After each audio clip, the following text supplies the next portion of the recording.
রুমার গল্পের আসরে তোমাকে জানাই আবারও স্বাগত। আজ যে ছোট গল্পটি পাঠ করছি তার নাম ইন্দির ঠাকুরনেরা, লিখেছেন সুচিত্রা ভট্টাচার্য।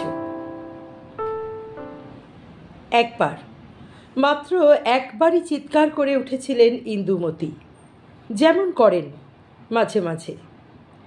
কিছুক্ষণ পরপর, ঠিক চিৎকারও নয়, এ এক অদ্ভুত ধরনের তীক্ষ্ণ আর্তনাদ। সেই আর্তনাদের চকিত ধাক্কায় শেষ রাতের স্বপ্নটা একেবারে ছেত্রে গেল সুপ্রীতির। ধর্মর করে উঠে বসলেন বিছানায়। প্রথমটায় ঠিক বুঝতে পারলেন না কি হলো। হৃৎপিণ্ডটা ভীষণ রকম লাফাচ্ছে। চোখ বুজে থাকলেন খানিকক্ষণ। ভয় থেকে বিস্ময়, বিস্ময় থেকে ক্রমে বিরক্তি আসার পর বুকের অশান্ত ভাব কমল একটু। ইন্দুমতির এই এক নতুন উপসর্গ দেখা দিয়েছে এবারও হাসপাতাল ফিরিয়ে দেবার পর। Liver cancer. বেঁচে থাকার কথা নয়, তবু আছেন। শরীর থেকে অবিশ্রান্ত রক্ত বেরিয়ে যাবার পরও কড়া ওষুধের বিক্রিয়ায় সারাদিন ঝিমিয়ে থাকেন, বাক্যহীন। তার মধ্যেও কি করে যে অমন চিৎকার করে উঠছেন দম ফাটিয়ে, ওরে আমায় একবার নিয়ে চল রে, ওরে হো সুরো। কখনো ঢাকছেন ভাইপোদের, কখনো ভাইজিকে নাম ধরে ধরে, ডেকেই আবার ডুবে যাচ্ছেন গভীর ঘোরে। দিন নেই রাত নেই, যখন তখন চলছে এই হঠাৎ ডাকাডাকি। বিরক্তি এলেও বিরক্ত হতে পারছেন না এবারের মানুষগুলো। আহা, রোগা ভোগা বুড়ো মানুষটা সে কোন যুগ থেকে রয়েছেন এখানে। বলতে গেলে প্রায় প্রথম দিকের বাসিন্দা। চোখ গিয়েছে, কান গিয়েছে, মাথাটাও যায়। ইদানিং কাউকেও চিনতে পারেন না ভালো করে। দুমড়ে মুচড়ে ছোটোখাটো শরীরখানা একেবারে এতটুকুন গোলাকার পুঁটুলি। হাড়ের খাঁচায় কুঁকড়ে মুকড়ে জড়িয়ে গেছে বাদামি চামড়া। শরীর জুড়ে নীল দড়ির জট। দন্তহীন দুই গালে বড় বড় দুটো খোদল। মাথা জুড়ে খোঁচা খোঁচা কাশবন। বুড়ি ছাগলের মতো হলদে চোখে পিছুটি ব্যাজ। এমন মানুষকে দেখে শত্রুরও মায়া হয়। নিজে থেকেই এগিয়ে আসছেন সবাই। পালা করে চাদর অয়েল ক্লথ পাল্টে দিচ্ছেন। অফিস থেকে সারাদিনের জন্য ঠিক করে দেওয়া আয়াটা কতটুকুই বা দেখে। এই আছে তো এই নেই, মহা ফাঁকিবাজ। সময় মতো জল ওষুধ দেবার কথাও মনে রাখতে হচ্ছে ঘরের মানুষগুলোকে। শীর্ণ হাতগুলো আরও শীর্ণ হাতটাকে জড়িয়ে ধরে বলছেন, এই তো ধরুন, আমাকে ভালো করে ধরুন, এই তো।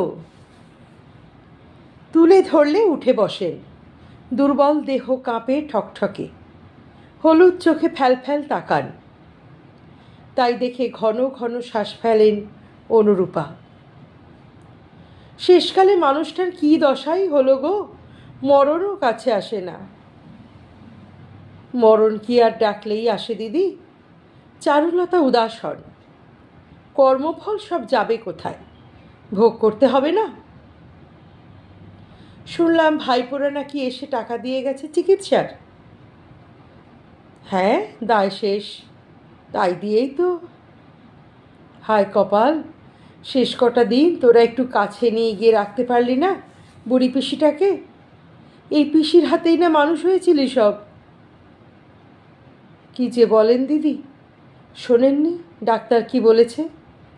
এই অবস্থায় 7 দিনও বাঁচতে পারে, আবার 7 মাস। উটকো বোঝা বইতে কোন ভাইপো কাঁধ বাড়াবে 7 করে? একবার যখন ঝেড়ে ফেলতে পেরেছে। বলতে বলতে নিজের কথায় নিজেরাই গা ছমছম করে ওঠে সুপ্রীতির। অনুরূপা থম মেরে যান। চারুলতার ফোকলা গাল দুটো উত্তেজনায় গুপ গুপ কাঁপে। হিম হয়ে যায় পরিবেশটা। খুট করে একটা শব্দ হলো। সুপ্রীতি কান খাড়া করলেন। আরও কি কেউ জেগে গেছেন তার মতন? অনুরূপা, প্রতিমা, চারুলতা হয়তো জেগেছেন। এই বয়সে কারি বা ঘুম গাঢ় হয়। সুপ্রীতি আঁচল তুলে ঘাড় গলা মুছলেন। ঘামে ভিজে গেছেন। ঘরের পাখাটা বড্ড দূরে, অনুরূপার প্রতিমার মাথার উপর। সেখান থেকে পরপর মশারির বেড়া টপকে হাওয়ারা আসতেই চায় না ভালো করে। অন্যমনস্কভাবে জানালার দিকে তাকালেন। ঠিক বাঁদিকে দক্ষিণের জানালা, মাথার কাছে পুবের।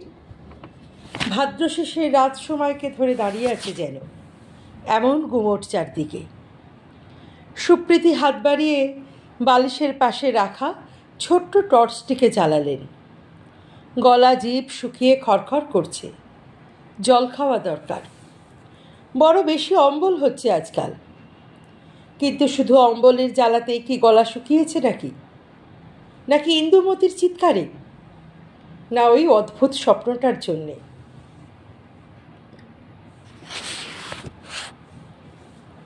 অদ্ভুত স্বপ্নই বটে। স্বপ্নের বাড়িটাকে তখন কিছুতেই চিনতে পারছিলেন না তিনি। ওটা কি ছোটকুর বাড়ি না বাবলুর? পাকা সোনারং কুটিরের মতো, সামনে ঘন সবুজ ঘাসের উঠোন। সবুজ না নীল? নীলই তো। অজস্র ঘাসফুল ফুটে আছে সেখানে। পাঁচিলের ধার ঘেঁষে গাঁদা, গোলাপ, চাঁপা, আরও নানা রকম চেনা অচেনা ফুলের গাছ। একদিকে যেন কালাচিতের জঙ্গলেও রাঙাবরণ ছড়া ছড়া ছেয়ে আছে। মরণ! ছোটকু বাবলুর বাড়িতে কালাচিতে আসবে কোত্থেকে? কিংবা তেলাকুচো? ওসব লতা ফুল তো আরও আগেকার সময়ের, সেই বেড়া বিনুনি বাঁধার কালের। ঠাম্মা, ঠাম্মা, ও ঠাম্মা! কোত্থেকে ডাকলো নাতি? কালাচিতের জঙ্গল থেকে, না গেঁদা গোলাপের বাগান থেকে, নাকি সেই সোনারং বন্ধ কুটির থেকে? এলো পাথারি খুঁজে মরছিলেন সুপ্রীতি। খুঁজতে খুঁজতে হাঁপিয়ে যাচ্ছিলেন। নাতি লুকোচুরি খেলছে তার সঙ্গে। আয় বুম্বা, কোথায় তুই? এই তো আমি এখানে। এক মাথা রেশম চুল, ফোলা ফোলা গাল, উজ্জ্বল চোখ শিশু দৌড়ে এলো। ঝাঁপিয়ে পড়ে মুখ গুজেছে কোমরে।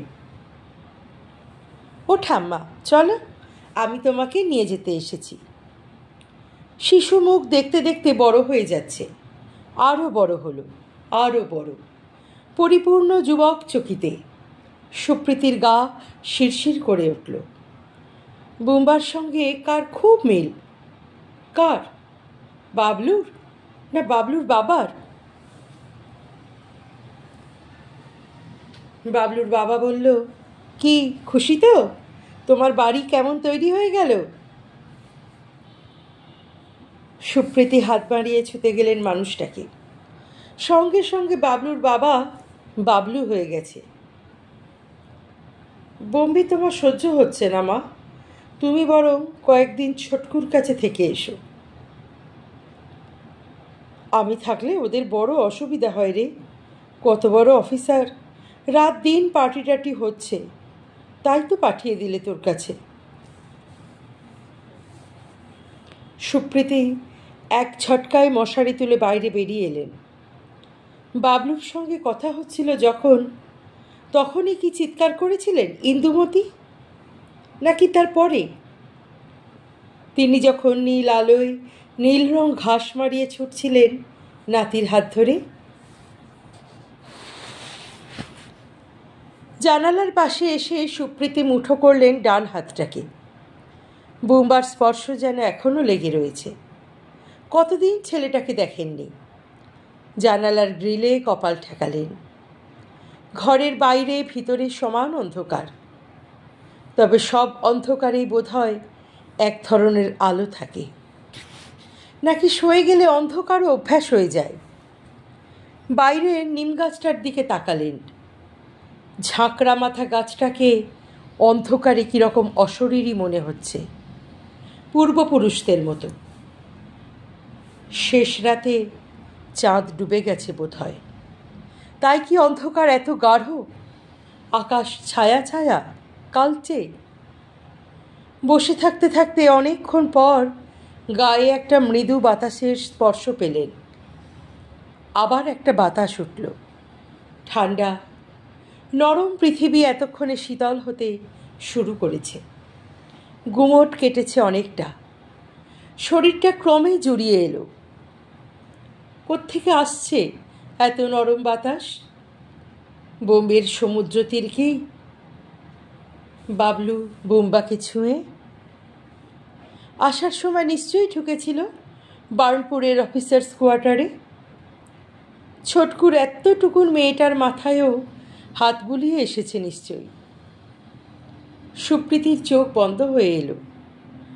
আরব সাগরের বাতাস নোনতা বাষ্প জমিয়ে দিচ্ছে বুকে, সাথে সাথে করে দিল মনটাকে।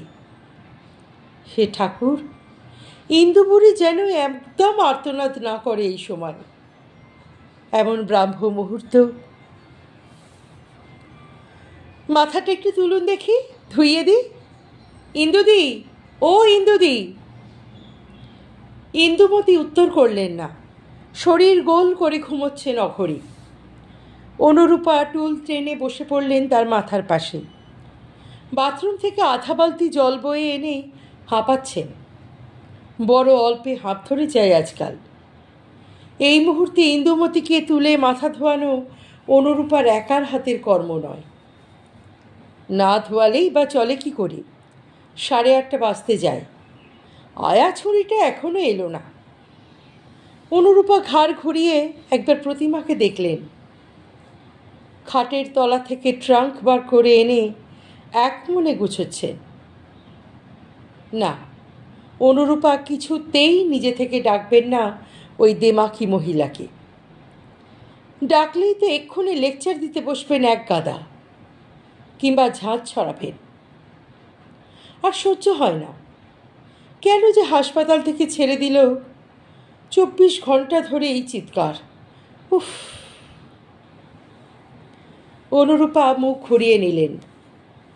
লম্বা টানা ঘরে 5 বৃদ্ধার থাকার জায়গা, উঁচু লোহার খাট, বেটে মতন একখানা কাঠের আলমারি, একটা ছোট মিটসের বসার টুল আর 3 দিকে ফালিটাক মেঝে। এই নিয়ে প্রত্যেকের আলাদা ঘর সংসার, নিজের মতো করে সাজানো গোছানো। ঠাকুরের আসনও পাতা আছে এরই মধ্যেই। খাটের নিচে তক্তা পেতে কেউ বা সাজিয়ে রেখেছেন দেবদেবী, ছোট ছোট ফ্রেমে বাঁধানো। কারোর গুরুদেব আলমারির মাথায়। কাল্পনিক দেওয়াল তুলে প্রত্যেকেই পৃথক করে নিয়েছেন নিজের আস্তানাটুকু। মাথার পিছনে টাঙানো মোটা প্লাস্টিক দড়িটাও এলাকার মাপে ভাগ করে নেওয়া। নিজস্ব দেওয়াল জুড়ে নিজস্ব কালী, কৃষ্ণ, মহাদেব, বালগোপাল, আর হারিয়ে যাওয়া দূরে থাকা আত্মজনেরা। সুপ্রীতির পাশে চারুলতা, চারুলতার পাশে প্রতিমা, প্রতিমার প্রতিবেশিনী অনুরূপা, তারপর দেওয়ালের গায়ে ইন্দুমতির বাস। অনুরূপা ঘর ছেড়ে বারান্দায় বেরিয়ে এলেন। রেলিংয়ে ভর দিয়ে উঁকি দিলেন নিচের দিকে, যদি কাউকে পাওয়া যায়। এদিক ওদিক তাকালেন না। দোতলার কোনো ঘরেই সাড়া শব্দ নেই কোনো। একটু আগেও ঘরগুলো গুনগুন করছিল প্রভাতী ব্যস্ততায়। পুজোর ঘণ্টা বাজছিল থেমে থেমে। কাঁপা কাঁপা সুরের গান, এলোমেলো শব্দ, কথা, কাশির দমকা আওয়াজ ঘন থেকে ঘনতর হয়েছিল ক্রমশ। পুজো আর্চা সারা হবার পর একে একে নিচে নেমে গেছেন সকলেই, সুপ্রীতি, চারুলতাও। এতক্ষণে নিচে হেসেল ঘরে কুটনো কুটতে বসে গেছেন হয়তো। মিলেমিশে বসে চাল বাজবেন, ডাল বাজবেন, এইভাবে যতটুকু কাজে ডুবে থাকা যায় আর কি। কাজের সঙ্গে কথা চলে, কখনো কখনো বাদ বিবাদও। তার মধ্যেই খাওয়া দাওয়া সারা হলে গড়িয়ে নেওয়া একটুখানি। তারপর বিকেলের মুখে অবশ্যই একবার করে ঘুরে আসা অফিস ঘরটায়। শেষ ডাকের চিঠিপত্র সব আসে সেই সময়েই। কোনো কোনো দিন বা কারুর, কোনো কোনো ভিজিটার। বিকেল ফুরলে আবার নতুন করে বকবক বকবক, কিংবা দল বেঁধে বসে উপনিষদ গীতা পাঠ। টিভিতে নাচ গান নাটকও দেখেন কেউ কেউ। মাঝে মাঝে এক মহারাজ আসেন নাম গান শোনাতে।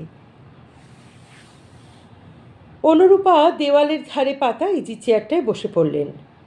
কোমর টনটন করছে। না, আয়াটা এলো না আজ। অফিস ঘরে খবর নিয়ে আসা দরকার। নিচে নামতে ইচ্ছে করছে না একটুও। দোতলার কেউ 10টা সাড়ে 10টার আগে উঠবেন না উপরে। কাজ না থাকলে নিদেন পক্ষের সামনের বাগানে ঘুরবেন টুকটাক। আর যাদের বারবার ওঠানামা পোষায় না, তারা উঠবেন সেই সবার শেষে, খাওয়া দাওয়ার পর। তাহলে এখন ইন্দুদির মাথা ধোয়ানোর কি হবে? অনুরূপা সামান্য অসহায় বোধ করলেন। দেমাকি প্রতিমার নজর নয় নাই থাকতে পারে, চারুলতা সুপ্রীতির আক্কেলটাই বা কি? ইন্দুদির কথা একটু খেয়াল রাখবে না?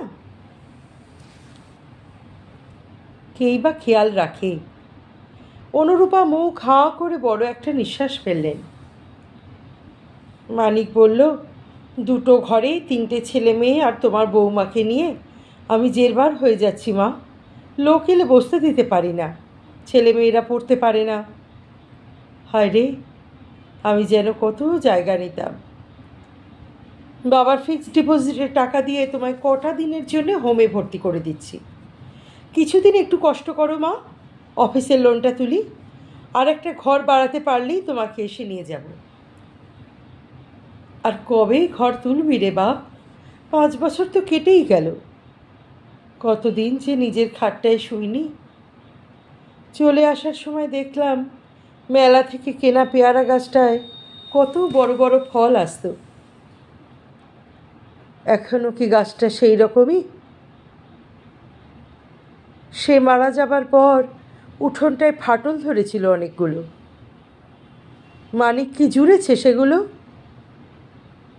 আর কি কখনো কোনো দিনও দেখা? আচমকা একটা হাতের স্পর্শে চোখের জলটুকু গালে গড়িয়ে গেল অনুরূপার, নিজের অজ্ঞাতেই।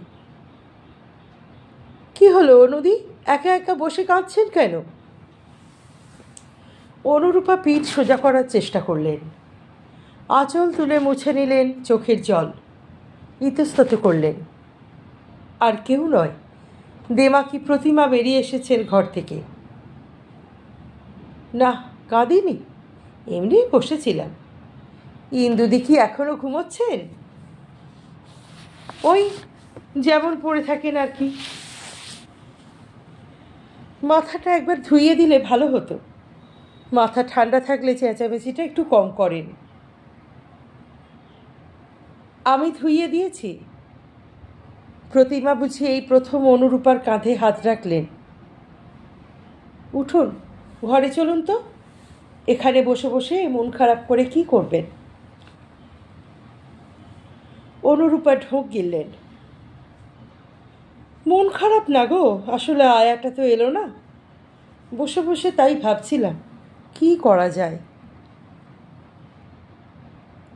আমাকে ডাকলেই পারতেন। এত অভিমান কেন? আর কাঁদছিলেনই বা কার জন্য? কারুর জন্যে নয় রে ভাই, নিজের কপালের জন্য। অনুরূপার গলা আবার ধরে এলো। কথাগুলো গলার কাছে ডেলা পাকিয়ে যাচ্ছে। আপনার এত অভিমান, তাই এত কান্না। প্রতিমা নিজের স্বাভাবিক গলায় ফিরেছেন এবার। সময় ফুরলে জায়গা ছেড়ে দিতে হয় অনুদি, কতবার বলেছি আপনাকে। এখন ছেলে, ছেলের বউ, বাচ্চা কাচ্চা নিয়ে চুটিয়ে সংসার করবে, সেখানে আপনি থাকলে চলবে কেন? বহুবার শোনা সেই জ্ঞানের কথা। এই লেকচার দেওয়া নিয়েই কতবার তুমুল হয়ে গেছে দুজনের মধ্যে। আজ কিন্তু ততটা খারাপ লাগলো না কথাগুলো। তাই অভ্যাস মতো ঝগড়াও এলো না স্বরে। তোমার আর কি বলো, নিজে থেকেই ঘর সংসার ছেড়ে চলে এসেছ। তোমার মনের জোর অনেক বেশি। প্রতিমা এই কথার পিঠে কথা বললেন না একটাও। নিজেই চলে এসেছিলেন বটে, একরকম জেদ করেই। সংসার তাকে বাতিল করার আগেই। স্বামীর মারা যাওয়ার পর সোজাসুজি প্রস্তাব রেখেছিলেন ছেলেদের কাছে, এবার তোরা আমার ব্যবস্থা কর, আমার ব্যাংকে যা টাকা আছে তাই দিয়ে কোনো হোমে গিয়ে থাকতে চাই। ছেলেরা প্রথমে পাত্তা দেয়নি। প্রতিমা জেদ বাড়িয়েছেন, অন্ন জল ত্যাগ করার ভয় দেখিয়েছেন। ছেলেরা বলেছিল, আশ্চর্য, আমরা থাকতে তুমি ওল্ড হোমে গিয়ে থাকবে কেন? ছেলের বউরা বলেছিল, কি ছেলে মানুষই করছেন মা, 5 জন কি বলবে? প্রতিমা হেসে বলেছিলেন, লোকের কথায় কান দিতে নেই, সব মানুষের জন্য জায়গা স্থির করে রাখা আছে, সময় ফুরলে পুরনো জায়গা ছেড়ে দিতে হয়। এই দেখো না, ছোটবেলায় ছিলাম বাপের বাড়িতে, সেটা একটা জায়গা, তারপর সেখান থেকে শ্বশুর বাড়ি, আরেকটা জায়গা, নিজের ঘর, নিজের সংসার, ছেলে মেয়ে। ছেলেমেয়েরা বড় হলো একটু একটু করে, বিয়ে থা হলো, আলাদা আলাদা সংসার হয়ে গেল সকলের। তোমাদের শ্বশুরও সময় মতো চলে গেলেন নিজের জায়গায়, এবার আমার জায়গা বদলের পালা। মেয়েরা কেঁদে উঠেছিল হাউ মাউ করে। আমরা থাকতে তুমি কোথাও গিয়ে একা একা থাকতে পারবে না মা? হ্যাঁ, এইটাই আমাদের শেষ কথা। প্রতিমা আর হাসতে পারেননি তখন। কোন মানুষটা একা নয় পৃথিবীতে? নিজের হৃদয়ে সকলে তো আজীবন একাই। মায়েরা সে কথা টের পায় সব থেকে পরে, সব থেকে বেশি করে। ছেলে মেয়ে সব যে যার মতো বড় হয়ে গেলে, বয়স ফুরিয়ে গেলে। প্রতিমার মেয়েদের অবশ্য সে কথা বোঝার সময় আসেনি এখনো, তাই তাদের অন্যভাবে বুঝিয়েছিলেন, দেখ, আমাকে হয়তো আরও অনেক দিন বাঁচতে হবে, আরও বুড়ো হবে, তখন হয়তো তোরাই আমাকে বোঝা ভাববি, তার চেয়ে বরং এখনই চলে যাওয়া ভালো, সময় থাকতে অভ্যেস তৈরি হয়ে যাবে। ঘরে ফিরে অনুরূপা নিজের কাপড় চোপড় পাট করছেন চুপচাপ।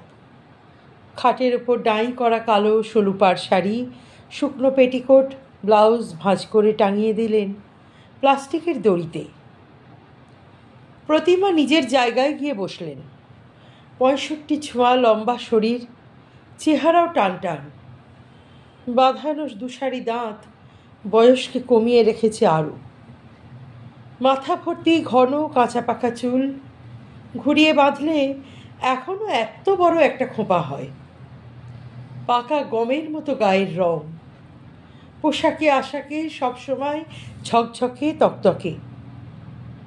মনেও সেই মনে আচমকা আজ যেন কেন এত ক্লান্তি জমেছে। বাইরের পৃথিবী উত্তপ্ত হতে শুরু করেছে ধীরে ধীরে। বৃষ্টি নেই এক ফোঁটাও, শুধু থমথমে মেঘ জমে আছে আকাশে। তপ্ত আঁচে কপালে গলায় বিন্দু বিন্দু ঘাম জমছে প্রতিমার। পাখার তলাতে থেকেও শরীর আপনা আপনি বিছানায় তলিয়ে গেল। হঠাৎই বাইরের নিমডাল থেকে একটা কাক ডেকে উঠল রুক্ষস্বরে। সঙ্গে সঙ্গে ঘোর কেটে গেছে ইন্দুমতির।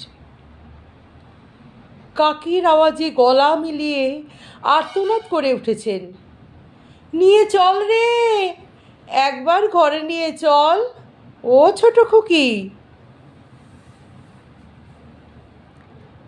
কোলকুঁজো শরীর বার কয়েক কেঁপে স্তব্ধ হলো। আর্তনাদ নয়, মিনতি, মিনতিও নয়, কাকুতি। কে তোমাকে নিয়ে যাবে ইন্দুদি? প্রতিমা বাহাত দিয়ে আড়াআড়িভাবে দু চোখ ঢেকে ফেললেন। চোখের ওপর অন্ধকার নামলে সেই নদীটাকে দেখতে পান, বিশাল চওড়া এক রূপলী নদী, নদীর বুক বেয়ে তীর বেগে ছুটে যাচ্ছে নৌকা। দুপাশে টলমল ঢেউ উঠল, দুলতে দুলতে ছড়িয়ে গেল পার পর্যন্ত। সেখান দিয়ে এই নৌকা যায়, দাগ ফুটে ওঠে রাস্তার মতো কয়েক মুহূর্তের জন্য। তারপর ঢেউও নেই, দাগও নেই। নৌকাটা যে গেল জল বেয়ে, তার কোনো চিহ্নই রইল না আর। নৌকোটা কি সত্যিই ছিল? থাকলে কেউ না কেউ কি আসতো না তাকে ফিরিয়ে নিয়ে যেতে জোর করে? প্রতিমার ফর্সা মুখ লাল হয়ে উঠল। মায়া, সব মায়া। বিশাল নদীটাই সত্যি, শুধু নৌকা নয়। অনুরূপা অবাক চোখে তাকিয়ে আছেন প্রতিমার দিকে। কি ব্যাপার? প্রতিমা তো কখনো এইভাবে শুয়ে থাকেন না অসময়ে। একটু কাছে এগোলেন। তোমার আজ কি হয়েছে বলো তো প্রতিমা? শরীর খারাপ? না। প্রতিমা উঠে বসলেন। কিছু হয়নি। বাড়ির সব খবর ভালো তো? ছেলেদের যেন অনেকদিন আসতে দেখি না। অনেকক্ষণ পর প্রতিমা হেসে ফেললেন। হাসতে হাসতে মাথা নাড়লেন দুদিকে। বানপ্রস্থে যাওয়া মানুষদের কাছে ঘন ঘন আসার নিয়ম নেই অনুদি।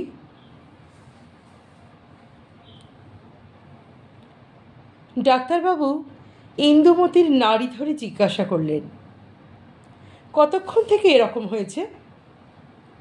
ইন্দুমতির বিছানার পাশে ডাক্তার, ডাক্তারকে ঘিরে বাড়ির মানুষগুলো, দোতলার একতলার। প্রত্যেকেরই প্রাচীন কপালে এত বেশি কাটাকুটি যে নতুন করে দুশ্চিন্তার ভাঁজ আর ফোটে না, ফুটলেও বোঝা যায় না। অফিসের মেয়েটিকেই প্রশ্ন করছিলেন ডাক্তার। প্রতিমা জবাব দিলেন। সকালেও বেশ কয়েকবার চিৎকার করেছিলেন, যেমন ডাকাডাকি করেন আর কি। আমরা মাথা টাথাও ধুইয়ে দিয়েছি। তারপর হঠাৎ এই দুপুর থেকেই। ডাক্তারবাবু স্টেথো বসালেন বুকের খাঁচায়। ইন্দুমতির হৃদস্পন্দন গুনছেন। গুনতে গুনতে ঘুরে তাকালেন। মিসেস দাশগুপ্ত কোথায় গেলেন? মিসেস দাশগুপ্ত অর্থাৎ এখনকার কর্ত্রী, এ বাড়ির 47 জন বুড়ির গার্জেন। তিনি অবশ্য ওঠেননি ওপরে। তার বদলে কম বয়সী অফিস সেক্রেটারি মেয়েটি উত্তর করল, দিদি নিচেই আছেন, ডাকবো? না, আর ডেকে কি হবে? ডাক্তার মাথা দোলালেন। চলুন, নিচে গিয়ে কথা হবে। ডাক্তারবাবু বাক্স গুছিয়ে বেরিয়ে আসছেন ঘরের বাইরে। অফিসের মেয়েটির পাশাপাশি সুপ্রীতি আর প্রতিমাও বেরিয়ে এলেন। পিছনে আর সবাই। সকলেই নীরব। হঠাৎ ডাক্তারও। ডাক্তার সিঁড়ির কাছে পৌঁছানোর পর সুপ্রীতি কথা বলে উঠলেন। কি হবে ডাক্তারবাবু?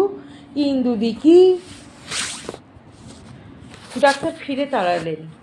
কি বলবেন? সবকটা মুখের মধ্যে ইন্দুমতিকে দেখতে পাচ্ছেন যেন। ইন্দুমতির বুকের শব্দ শুনতে পাচ্ছেন।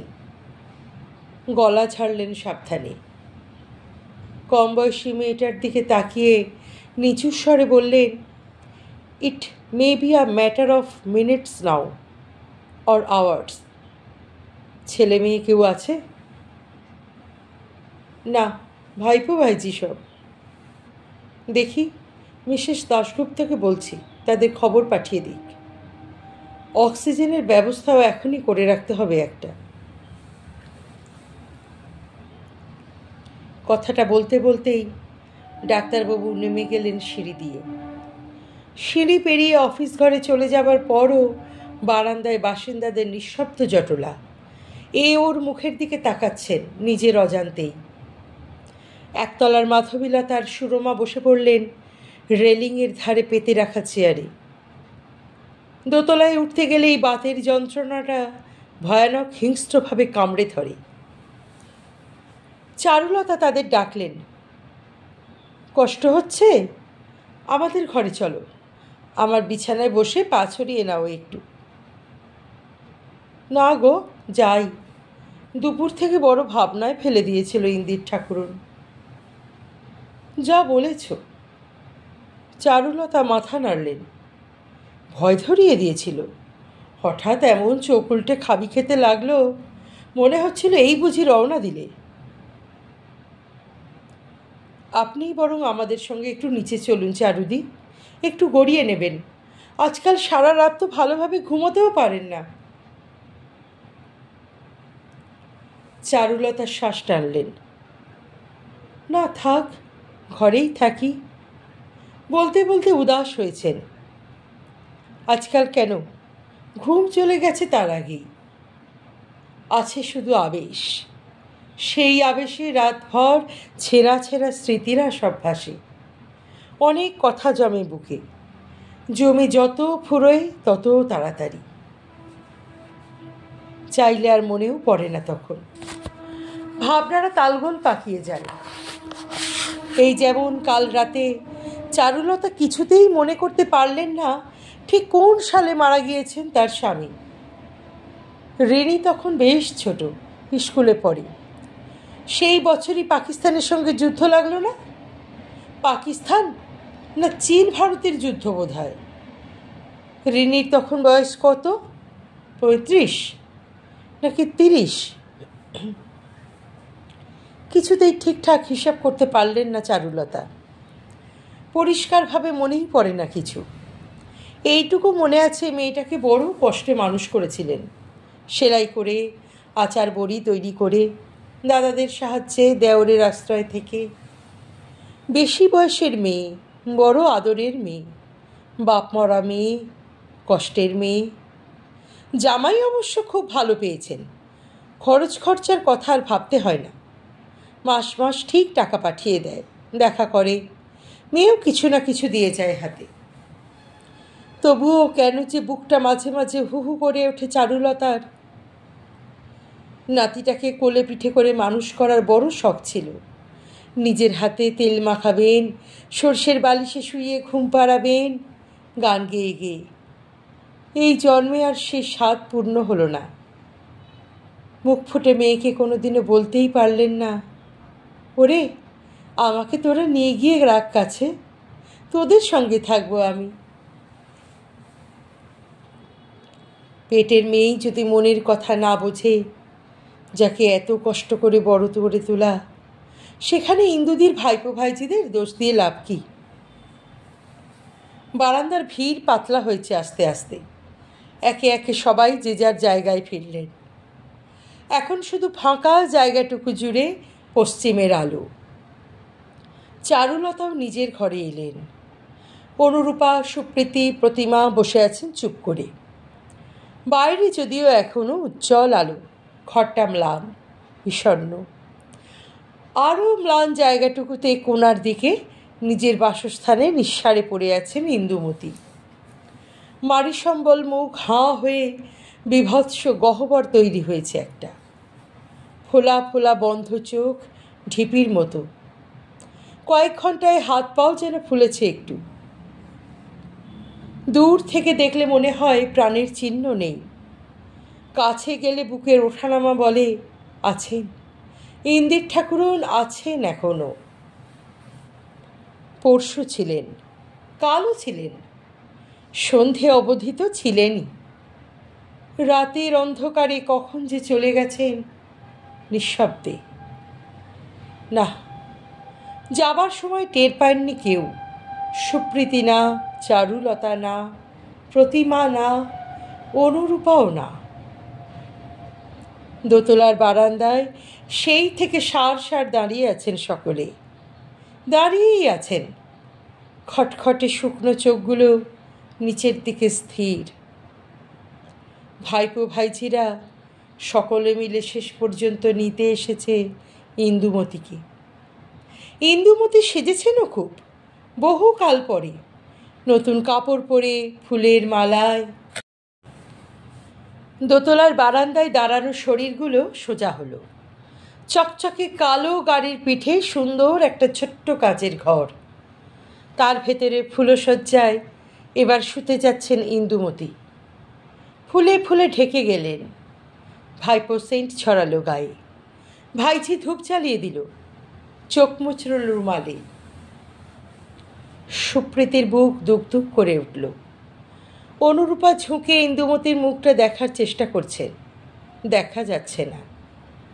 গাড়ি চলতে শুরু করেছে। ইন্দুমতি ঘরে ফিরছেন। দেখতে দেখতে হোমের গেট পেরিয়ে গেলেন। রাস্তা দিয়ে চলেছেন রাজেন্দ্রাণীর মতো। শেষ বাঁকে গাড়িটা অদৃশ্য হয়ে যাবার পর চারুলতা কপালে হাত ঠেকালেন। দুগ্গা দুগ্গা। সুপ্রীতি অনুরূপারও হাত উঠেছে কপালে। ভালোই ভালোই ঘরে পৌঁছন এবার। প্রতিমা কেঁপে উঠলেন। গলার স্বর বুঝে এলো।